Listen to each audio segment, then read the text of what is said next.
These are the painful stages a narcissist experiences when you walk away. Have you ever thought about what might happen if you finally managed to escape a narcissist's control? I had a conversation about the stages of narcissistic abuse not too long ago, and we talked about how narcissistic relationships typically follow a cycle of idealization, devaluation, discard hoovering, and repetition. But if you eventually break up with a narcissist, what happens in their psyche is rarely discussed. This investigation is motivated by the desire to illuminate a topic that is not widely discussed despite its importance. Many people worry about what the narcissist will do next and how things will develop afterward. While every circumstance is different and unpredictable in its own way, I've compiled tales from other people and used my own experiences to shed light on the common patterns and methods employed by narcissists. They want to feel better about themselves. Therefore, they'll try to make you seem to be the bad guy in the relationship. Let us thus set out to investigate what happens next once you finally escape a narcissist. Please hit the like button and subscribe before we go any further. Here, we explore the enormous field of narcissism in an effort to raise public consciousness and encourage people to seek out and embrace opportunities for self-improvement. What happens, then, if you finally decide to cut ties with a narcissist? The first step is to reflect on and acknowledge the hurt and abuse suffered during the relationship. However, the narcissist may have difficulty accepting your departure if you make it clear or even imply that you intend to leave. I, too, was unable to imagine that my spouse would have the strength of character to end our relationship. I was so convinced of my power over her and the circumstance that I ignored the consequences. In my naivete, I thought that life would go back to normal quickly and that nothing would change.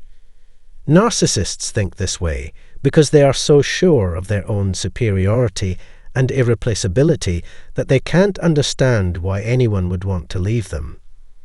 They don't believe you, but you stick to your guns and cut ties nevertheless. You take the appropriate steps to separate yourself from the relationship, which may include ghosting, cutting off all forms of communication, or picking a time to leave, such as while they are busy at work or when they are home alone.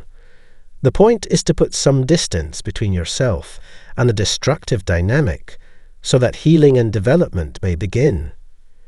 The shock and betrayal you experience after breaking up with a narcissist are intense. The narcissist is taken aback by your unexpected departure, despite the fact that they have been mistreated for a long time. They can't believe you would actually abandon them, and they can't believe you believe it yourself. You may feel the need to remind them of all the times they hurt you and used you. But you must realize that the narcissist does not care about your suffering. Their main concern is the betrayal they feel you've committed by ending the relationship. Therefore, the narcissist may launch an assault of stories and allegations to demonstrate their warped understanding of the betrayal they hold you responsible for. The narcissist's wrath typically follows the first shock and sense of betrayal. Because you dared to escape their control, they've grown enraged. Tears and sadness may surface for a little while, but their roots are primarily in rage. They're so angry at you because you disregarded their superiority complex. They saw you as nothing more than a thing they owned, something they could play with, and then get rid of whenever they wanted. But now that you're gone, you've broken their delusion and refuse to play along with their manipulations any longer. How dare you act in such a way? The narcissist's attitude of entitlement towards you becomes entwined with your feelings of betrayal. They feel they have a right to the relationship and the reputation they have worked so hard to build. They want to appear to be a happy, well-adjusted family in order to win people's approval and admiration. Since they are still trying to figure out how to get you back after the split, they may decide not to tell anyone the news. The narcissist then begins a phase of self-gaslighting, during which they focus their attention not on you, but on themselves as they construct an explanation for your departure. They tell themselves that your claimed adultery, lack of interest, or other transgression is the reason for your breakup. They make a list of all the ways in which you're flawed and use that to justify your departure, thus relieving themselves of any blame. My inability to take responsibility during an affair led me to shift the blame to my partner and others involved. I adopted a victim mentality in an effort to absolve myself of blame. Narcissists avoid the truth and protect themselves from guilt by rewriting the narrative and placing the blame on others. What then is the next step in this complicated procedure? The subtle smear campaign, which may have been ongoing throughout the relationship, occurs after or simultaneously with self-gaslighting. The narcissist secretly complains about you to their circle of friends and family members. They could say that you've changed, become more irritable, or even abusive. They gradually bring others around to their warped point of view through these hints. The end goal is to make you look bad, so you'll feel bad about yourself, or call out to them to query what they did. This is a manipulative strategy meant to make you second-guess your decision to leave. It's hard enough to terminate a relationship, but it's even worse when people who don't understand the mechanics of the abuse you faced doubt your decision. In addition, the narcissist takes an unpleasant course of action by involving other people, often including members of the extended family from both sides, in order to further their own goals. These innocent bystanders are tricked into playing the role of flying monkeys, who are then used to keep tabs on you, exert even more control over you, and generally put you down. Narcissists portray themselves as kind people, but in reality, they are covering up the intensity of their abuse. They skillfully entice these people into their warped world, where they may receive the approval and reinforcement they crave for their own interpretation of events. I've seen this pattern play out time and time again. Whenever you sever things with the narcissist, he or she quickly and craftily befriends your friends and family members, even those they had no real reason to like before. They may start going to the same church as you do, even if they've never shown any interest in religion before. This is all part of their master plan to gain more power and control over more areas. Therefore, you may find that people who are misinformed by the narcissist about your purported troubles, often invented, approach you with seeming concern. Narcissist uses their manipulation skills to learn more about these people and make bonds with them. Now we may discuss the idea of apes with the ability to fly. These innocent bystanders are employed not merely to sway your opinions, but also as a means of exacting vengeance. The narcissist's resentment will grow when they see that you are firm in your boundaries and will not give in to their demands. As their attempts at deception continue to backfire, they become increasingly frustrated. Stalking can get more severe in some cases. The narcissist follows you around and tries to get in touch with you in ways they shouldn't.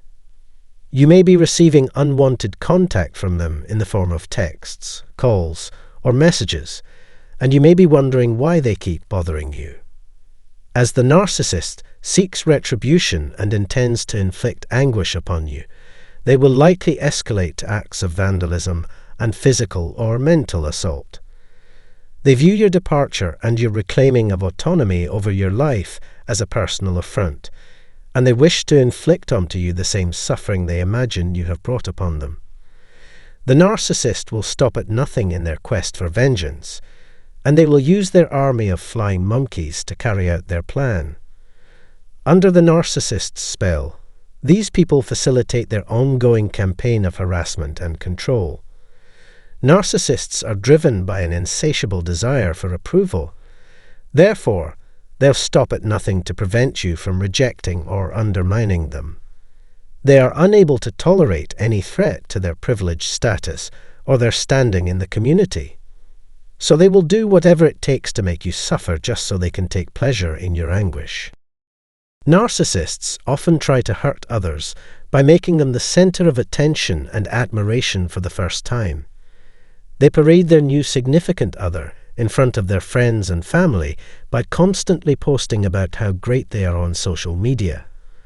The implication is that you were a damaged and unworthy person, and therefore they have moved on, intentionally sowing seeds of doubt in your mind about if the new supply is getting all you wanted is a well-established strategy.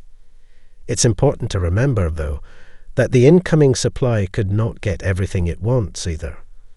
To keep the new supply hooked and constantly seeking affirmation, the narcissist skillfully withholds key features or creates a sense of scarcity and unfulfilled demands.